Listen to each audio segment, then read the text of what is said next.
William Giles ও মাহিদুল ইসলাম অঙ্কনের অপরাজিত ফিফথে চিটাগাং কিংসকে ৩৭ রানে হারিয়ে শুভ সূচনা করেছে খুলনা টাইগার্স।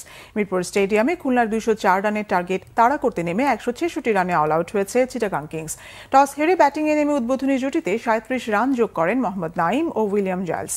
নাঈম ১৭ বলে ২৬ করে ফেরার পর মেহেদী হাসান মিরাজ বেশি দূর যেতে পারেননি। ১৮ বলে ১৮ করেন খুলনা অধিনায়ক। এরপর ইব্রাহিম জার্ডান ৬ ও আফিফ হোসেন ৮ করে ফেললে ১১৭ রানে চতুর্থ উইকেট হারায় খুলনা। তবে পঞ্চম উইকেটে জাইলস ও মাহিদুল ৩৪ বলে অবিচ্ছিন্ন ৮৬ রান যোগ করলে ৪ উইকেটে ২০৩ রান তুলে চিটাগাংকে চ্যালেঞ্জিং টার্গেট দিতে সমর্থ হয় খুলনা।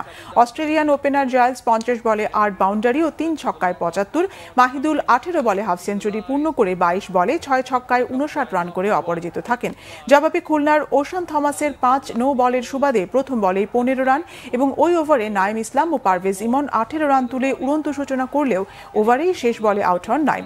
এমন শুরুর পরও আবু হায়দার রনি, মোহাম্মদ নওয়াজদের বোলিং তোপে ৭৫ রানে ৮ উইকেট হারায় চিটাগাং।